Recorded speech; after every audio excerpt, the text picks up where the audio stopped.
Ninayesimama mbele yenu nimepata wokovu, bado ningali mdogo sana. Mama yangu alinipeleka kanisani nikiwa na miaka 6 na amenipeleka ndani ya kanisa silo lingine, lakini kanisa la Pentecost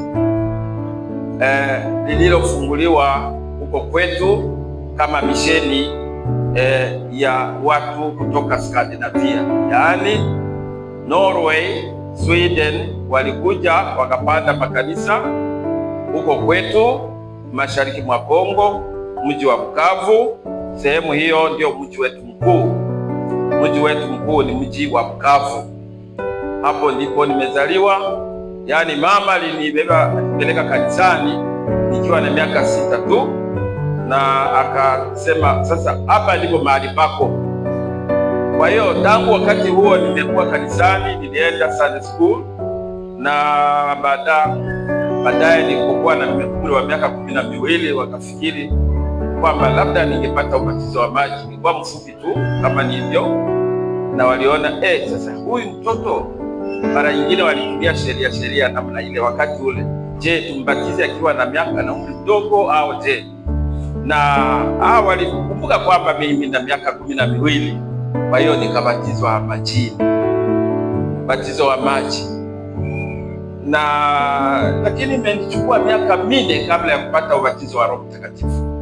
Tulihubiriwa kwamba ni lazima mtu akishakubatizwa majini abatizwe katika Roho Mtakatifu, na sikubatizwa na Roho Mtakatifu. Niliungoja kwa hamu muda mrefu sana, muda mrefu, miaka 4. Na ilipofika wakati mmoja nilipokuwa na miaka 16, hapo ndipo Mungu alinibatiza katika Roho Mtakatifu. Nisikia nimetumbukizwa sawa majini tu, nimejikuta ninaloana tu na maji na kusema kwa lugha. Nisema kwa lugha mara moja tu, na tangu wakati huo sijarudia tena kusema kwa lugha. Tangu wakati huo sijasema tena kwa lugha.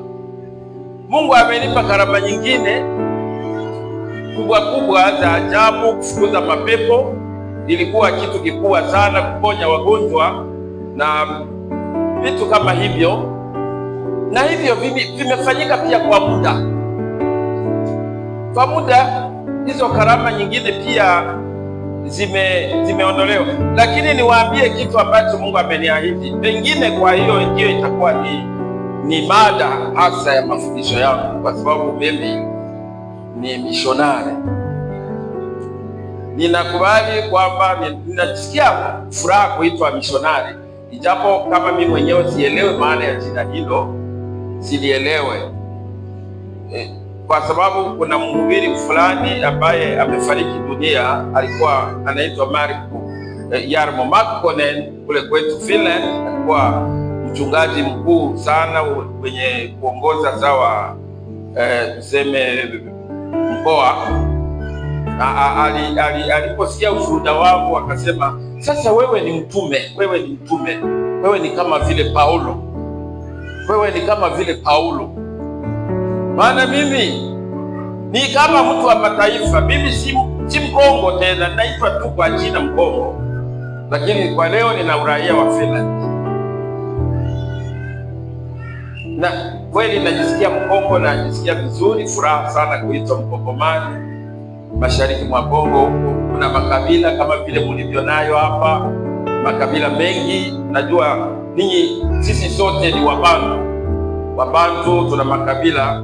Mara nyingine watu wa siasa wanaweza kuleta vitu vingine vya mabadiliko ya watu au kuleta tofauti kati ya watu, wakisema ati wewe, kuna kati ya Wabantu kuna wengine ambao wa Nilotic, yaani ni kama watu si vitu kama hivyo. Huko mashariki mwa Kongo tuna hiyo changamoto ya Wanyarwanda. Kulikuwa kulifanyika mauaji ya kimbari huko Rwanda, jirani yetu.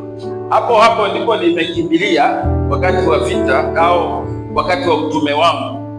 Niliingia Rwanda, hata kama mke wangu alikuwa na shida sana kuingia, lakini kwa mwanzo alikuwa na shida kuingia Rwanda, hiyo nchi ambayo imefanyika mauaji ya kimbari. Ni lugha moja, yenye lugha moja, wenye utamaduni mmoja, wanakuwa na chakula kimoja, lakini walijiita kwamba wana makabila mbili hivyo.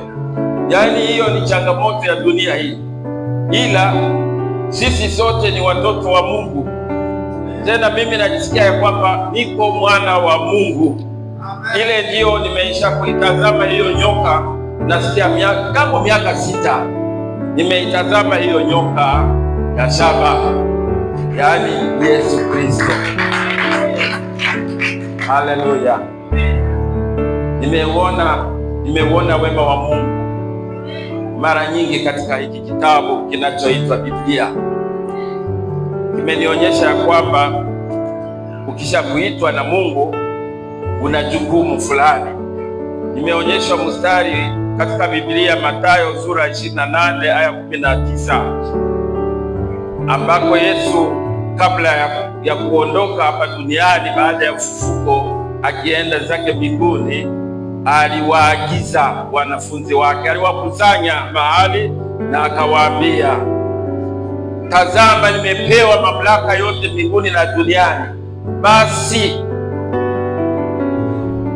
nimepewa mamlaka yote mbinguni na duniani. Maana wakati huo alikuwa amefufuka kutoka wafu, baada ya siku 3 akiwa kaburini, amepata mateso makali, amepata shida kubwa, amepata haya, aibu na kudharauliwa, hata kupigwa mijeledi. Alipigwa kama bandia, alipigwa kama muuaji, na walisema ya kwamba Baraba ndiye afunguliwe kuliko Yesu, ambaye hakufanya chochote, hakufanya kosa, hakufanya dhambi.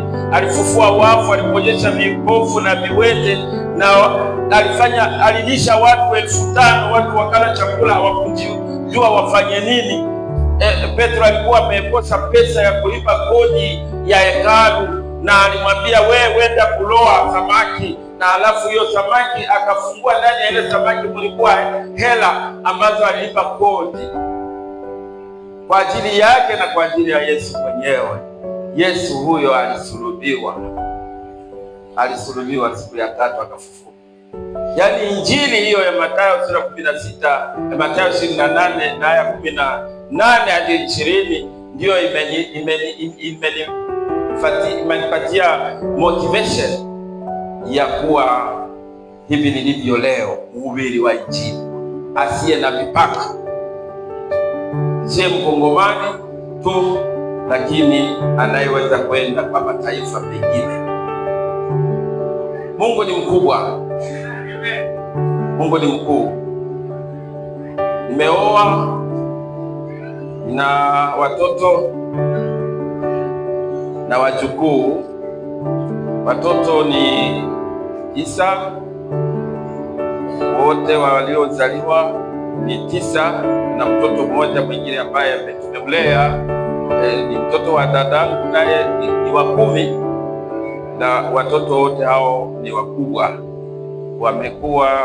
Mtoto wa mwisho ana miaka 30 sasa, wa kwanza ana miaka 48. Tarehe 6 mwezi wa 8 atakuwa na miaka 48, na wajukuu 19. Wa 19 alizaliwa juzi huko Australia, amezaliwa mtoto wa 19 huko.